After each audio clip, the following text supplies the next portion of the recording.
So I got a bit of a Twitter following recently. It's not something that I kind of expected or anticipated in any way.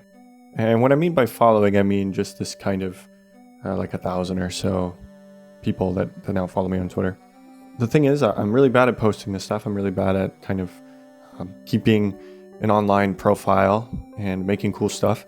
So where this kind of all came from is I made some posts for a project I'm working on. I'm just calling it Project Cryptid right now. I don't know much about it beyond this kind of basic, I want to make a character action game in Unity using cryptids as the characters. If you don't know cryptids, it's like Bigfoot and stuff.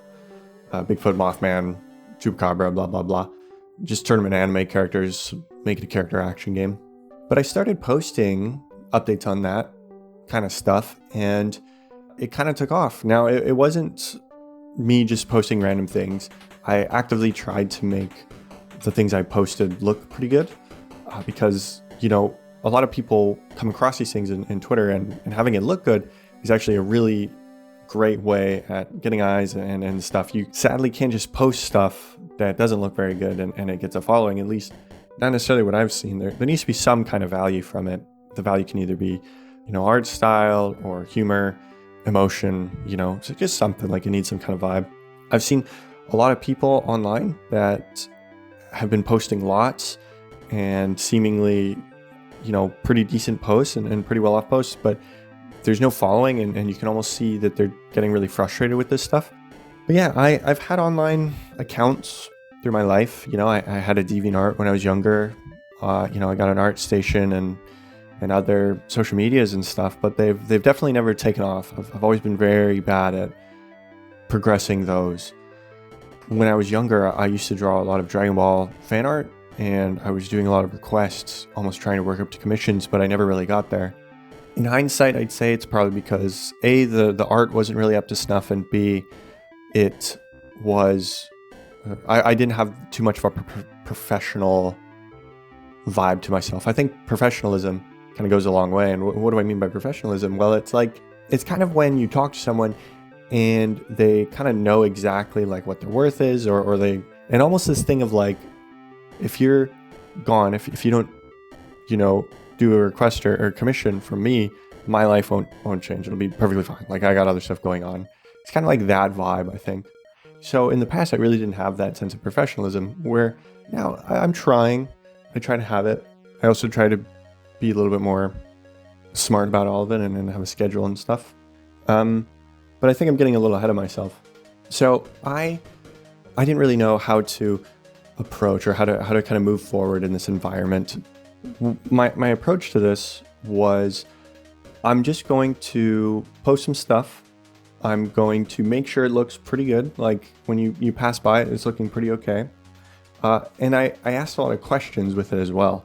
Like I was really looking for feedback on, okay, how can I improve this? How can I do it better? I really put myself in a position that was like, I'm trying to make something. I don't really know what I'm doing. If anyone wants to like help or offer advice and stuff, I think that was a really good way to go about it. Since I think a lot of people online want to have an opinion or have something to add to the conversation or something to say to the conversation. So if you go to this void of people and say, what are your thoughts on this? I think a lot more people are kind of happy to share their thoughts on it. Especially in something that is, an opinion on art or something, right? Like, hey, what do you think of this art I've made? The way I position myself as well almost puts it so they are more knowledgeable than me, even if maybe they don't have the same skill set or experience making this kind of stuff. It's still, and that's totally fine. Like I wasn't looking for people that are like, better than me at any of this stuff. I actively wanted to know people's opinions, people's thoughts, people's whatever. But even just having it be like this position where it seems like everyone was better than me, I think that kind of helped spread these initial posts I made. I started just focusing. I really focused on what I was making. I finally focused on like one thing. I've kind of been all over the place because a lot of things inspire me and I wanted to make a lot of things. But finally just being like, all right, I'll do low poly, Mega Man Legends style looking art. That's the thing that's given me the most success recently. So I'll just stick with that. And that's been really good. I'm trying to kind of put all of what I make into that bubble now. Although it's kind of hard. Like it's hard to be like, am I doing this right? Is this okay? Am I, progressing towards something that can be sustainable or successful or whatever? But also like, am I putting myself in like a box of, what if I don't like making this in a year or so, or what if I am just this guy and maybe this low poly fad or whatever moves on, stuff like that. There's now other aspects to growing this online following that I'm looking at, and I'm really not sure.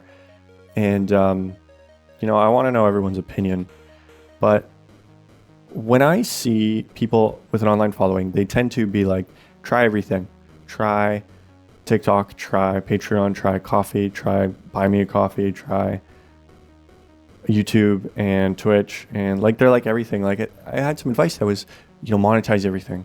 And when I see an artist that has like a link tree that has like 500 things, that actually kind of turns me off. I'm like, I don't really like that. But when I see an artist that has like 3, and it's like, hey, everything I post will just be here, like will just be on this site, maybe my Instagram or something. You can look at it, and I'm just focusing on this. It kind of, I don't know, it's better. It makes me feel better. That being said, like financially, is that better, right? Like if you just focus on a really great Patreon versus having 30 different things, does that like financially take care of you, the artist, more? Obviously, it all depends. But I think as like a broad question, that's something that I'd really like to know people's thoughts on and hear answers and stuff, because it's something that I've been just thinking about a lot lately. The big thing is like, okay, why don't you just do them all? Like it's totally fine. Just go do, set up all these. Why not? I am already making a lot of stuff, and the thought of making a different thing for all these different sites, or to be thinking about, okay, what do I do here? What do I do here? What do I do here? Stresses me out quite a bit and really exhausts me.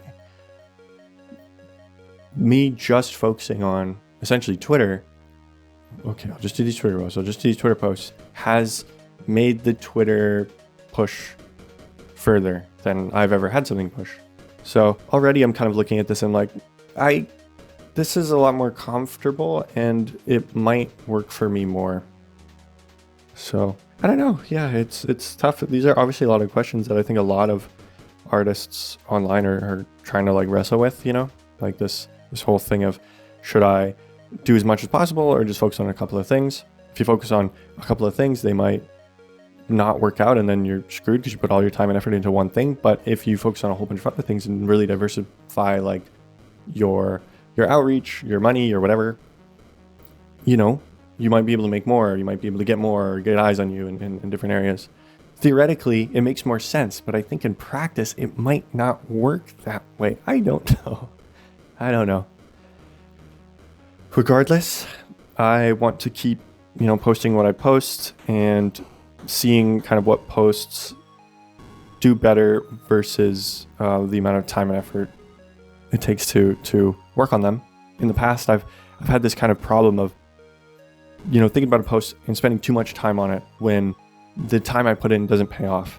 For example, I'll pose these characters that I make, these little low poly guys, in a bunch of different poses, and I'll get some cool screenshots of them. But those don't really seem to go very far. And then now I'm looking at everyone else, they just do like a simple turnaround, just really simple, it just spins, and they get a lot more. And when I kind of do these like really simple animated, things, turnarounds, showcases, whatever, without all the bells and whistles, they tend to do better.